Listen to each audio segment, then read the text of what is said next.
सद्गुरु, शादी कितनी ज़रूरी है और मुझे ये कैसे पता चलेगा कि ये मेरे लिए सही रास्ता है? क्या आप शादीशुदा हैं? नहीं।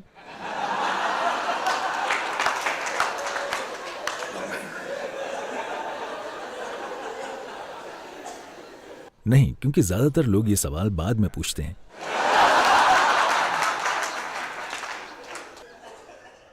आप सही समय पर पूछ रहे हैं।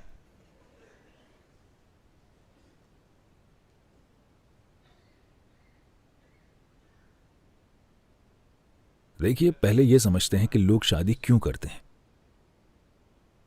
एक इंसान के तौर पर, चाहे आप आदमी हो या औरत, आपकी कुछ जरूरतें होती हैं।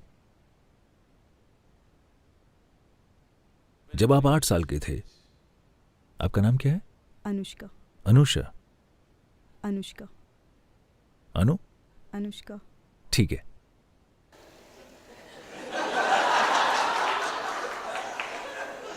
अगर आप शादी करेंगी तो हम आपका नाम आधा काट देंगे, हम आपको अनु बना देंगे। क्योंकि शादी करने के लिए आपको संस्कृत विद्वान कहां मिलेगा।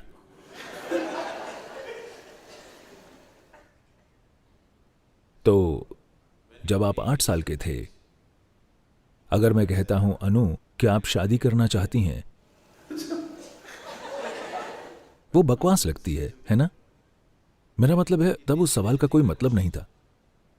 हाँ, उस सवाल के कोई मायने नहीं थे। अगर मैं आपसे तब पूछता जब आप 6 के थे, तो उसका कोई मतलब नहीं होता। जब आप 8 के थे, तो ये इस पर निर्भर करता है कि आपका परिवार किस तरह का है। ये या तो एक मजाक होता, या आप इसका विरोध करते, या इसे वाकई समझे बिना आप हाँ कह देते। अगर मैं ये सवाल आपसे 14 साल की उम्र में पूछता, तो आप थोड़ा शर्माते, क्योंकि आप सोचने लगे थे।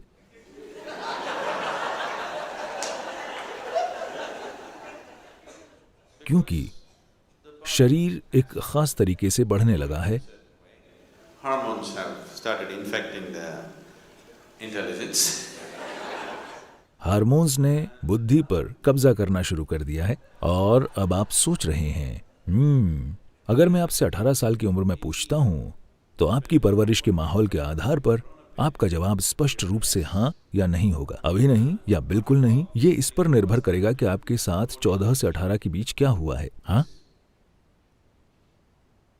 तो अब ये अच्छा है कि उन सभी पड़ावों से गुजरने के बाद अब आप खुद सवाल कर रहे हैं, न कि मैं आपसे पूछ रहा हूं या आपके माता पिता आपसे पूछ रहे हैं। आप खुद ये सवाल पूछ रही हैं, क्या मुझे शादी करने की जरूरत है?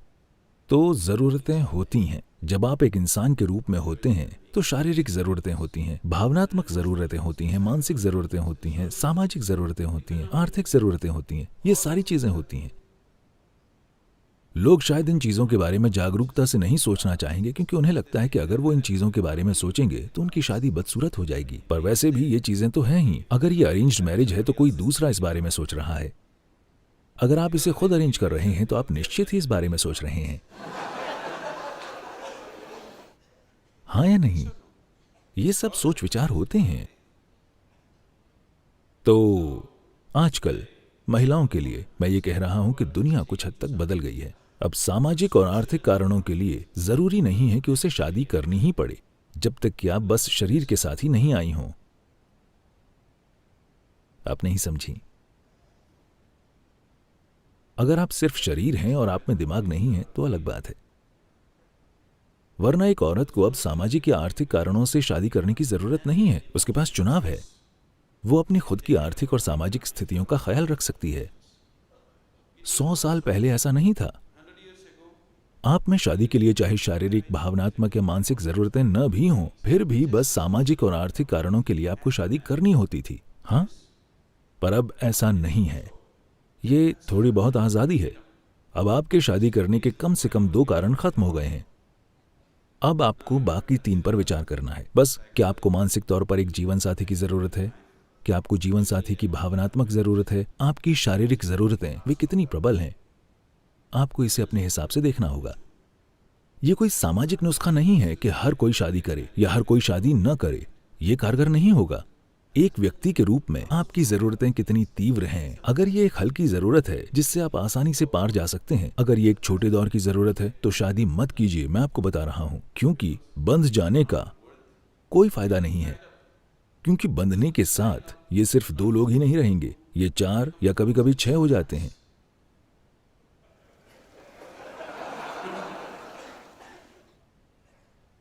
मैं ये नहीं कह रहा हूं कि यह गलत है। क्या आप इसे चाहती हैं? यही सवाल है। हर इंसान को खुद के लिए सोचना चाहिए, न कि सामाजिक मानदंड से चलना चाहिए।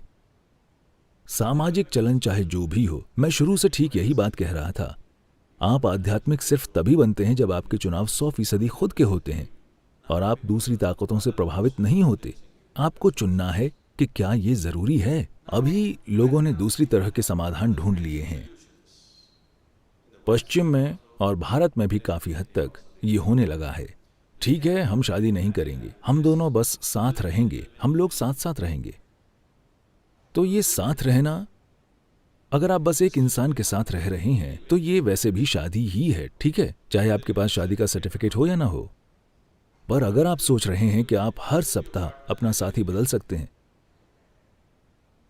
तब आप खुद को एक गंभीर नुकसान पहुंचा रहे हैं।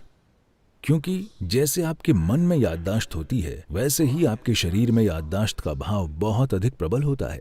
इसी वजह से हम आपको ऐसे स्थानों में ले जाते हैं, भले ही आप तार्किक रूप से कुछ न समझें। उन्होंने लगातार ऊर्जा के स्थान और दूसरे प्रकार की संभावनाओं के स्थान इसलिए बनाए हैं क्योंकि शरीर उसे आत्मसात कर लेगा और याद रखेगा। शरीर की याददाश्त का भाव बहुत प्रबल होता है।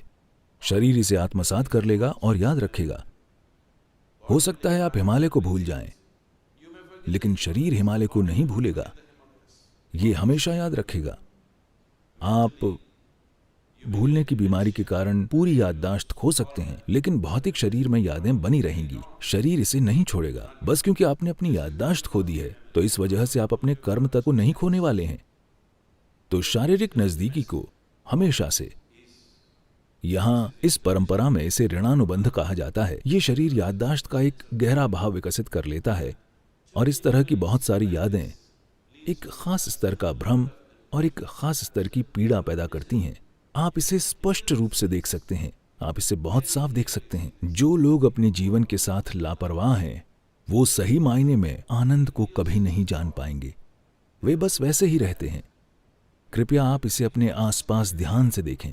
ये साफ दिखता है। जो लोग अपने शरीर को लेकर अनुशासित नहीं हैं, वे कभी पूरी तरह से हंस नहीं सकते, नहीं पूरी तरह से रो सकते हैं। वे ऐसे बन जाते हैं क्योंकि एक ही जीवन काल में भौतिक शरीर में भ्रमित होने वाली यादें कई ऐसे प्रभाव डालेंगी। तो इन जरूरतों को पूरा करने का ये कोई समाधान नहीं है।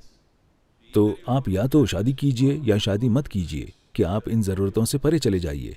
लेकिन ये ऐसी चीज है जिसे आपको निजी तौर पर देखना होगा कि मेरी जरूरत कितनी तीव्र है।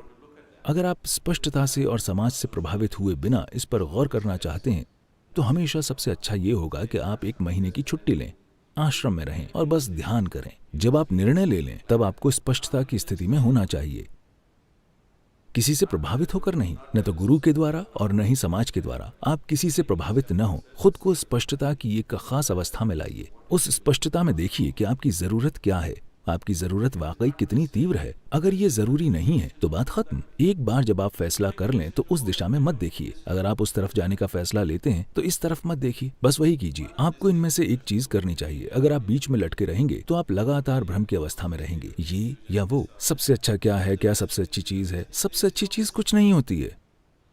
जहां भी जो भी आप करना चुनते हैं, अगर आप उसे पूरे दिल से करते हैं तो ये बहुत बढ़िया बात है। फिर भी ये सबसे अच्छी चीज नहीं है, क्योंकि दुनिया में कुछ भी सबसे अच्छी चीज नहीं है। जो आप कर रहे हैं उसमें अगर आप वाकई खुद को झोंक देते हैं तो ये बहुत अच्छी बात है, लेकिन ये सर्वश्रेष्ठ चीज नहीं है। सर्वश्रेष्ठ में दूसरे लोग शामिल होते हैं, है ना? बेस्ट का मतलब है, बेस्ट सौदे का मतलब है कि आप हर किसी से बेहतर हैं। इसमें दूसरे लोग शामिल हैं। ये खुद को हराने की प्रक्रिया है। जिस पल आप सर्वश्रेष्ठ करने की कोशिश करते हैं, आप खुद को हराने की प्रक्रिया पर आ जाते हैं। मैं एक शानदार चीज कर रहा हूं, इसमें कोई दूसरा शामिल नहीं है। मैं बस सड़क पर चल रहा हूं। मुझे लगता है मैं एक शानदार काम कर रहा हूं। मैं सबसे अच्छा काम नहीं कर रहा हूं। हिमालय की गुफाओं में रहने वाले योगी वो सबसे अच्छी चीज नहीं कर रहे हैं। वो खुद के लिए एक शानदार काम कर रहे हैं। कोई शादीशुदा है, खुशी से अपने परिवार के साथ रह रहा है, तो वो एक शानदार काम कर रहा है। वो सबसे अच्छा काम नहीं कर रहा है। तो सबसे अच्छा काम करने की कोशिश मत कीजिए, जीवन बर्बाद हो जाएगा, क्योंकि इसमें पूरी दुनिया शामिल है। इसका मतलब है कि आपको सबसे अच्छा काम करने के लिए सिकंदर महान होना होगा, और यकीनन उसने सबसे अच्छी चीज नहीं की और न ही कोई महान चीज की। क्योंकि वो कुछ और करने के नाकाबिल था तो हमने कहा कि वो महान है और उसे खारिज कर दिया, क्योंकि वो असल में मनुष्य कहलाने की किसी भी श्रेणी में नहीं आता। तो ये ऐसी चीज है जिसके लिए आप अपने अंदर स्पष्टता का एक स्तर लाइए और अपना निर्णय लीजिए। एक बार जब आप फैसला कर लें फिर कोई भटकाव नहीं होना चाहिए, निश्चल तत्वम जीवन मुक्ति। क्योंकि निश्चल तत्वम जीवन मुक्ति। अगर आप जो भी आप कर रहे हैं, आप बस पूरी भागीदारी से झाड़ू लगाते हैं, हर दिन आप झाड़ू लगाएं, आपको आत्मज्ञान मिल जाएगा। मैं मजाक नहीं कर रहा हूं, इसके लिए इतना ही करना है। पर समस्या यह है कि जो आदमी झाड़ू लगा रहा है वो कुछ और बनना चाहता है, कोई दूसरा झाड़ू लगाना चाहता है। ये इंसान वो करना चाहता है, वो इंसान कुछ और करना चाहता है। कोई भी अपना काम पूरी भागीदारी के साथ नहीं कर रहा। यही पूरी समस्या है। आप जो भी कर रहे हैं, अगर आप उसे पूरी भागीदारी के साथ करते हैं, अगर आप में निश्चल तत्वम है, यानी आप जो कर रहे हैं आप उसी में लगे रहते हैं, बस उसी में। हिमालय की सड़कों पर गाड़ी चलाना आपके साथ यही करता है। ट्रैकिंग या पर्वतारोहण भी आपके साथ यही करता है। जब आप ये काम करते हैं तो आप कुछ भी और नहीं कर सकते। आप कुछ और करने की कोशिश करेंगे तो वो आपका आखिरी काम होगा। अगर आप इन सड़कों पर अपनी गाड़ी वाकई तेज चलाते हैं तो आप सिर्फ वही कर सकते हैं। अगर आप कुछ और करने की कोशिश करते हैं तो वो आप आखिरी काम कर रहे होंगे। तो आप अपना जीवन उस तरीके से जिएं, आप जो भी कर रहे हैं आप बस पूरी तरह वही करें। अगर आप में वो निश्चल तत्वम है तो आप चाहे जो करें वो ठीक है, पर हर दिन बदलते रहना। जो लोग 15 साल से शादीशुदा हैं अब वो सोच रहे हैं शायद मुझे ब्रह्मचर्य लेना चाहिए था। जो लोग 10 साल से ब्रह्मचारी हैं अब वो सोच रहे हैं शायद मुझे शादी कर लेनी चाहिए थी। ये जीवन की अंतहीन बर्बादी है।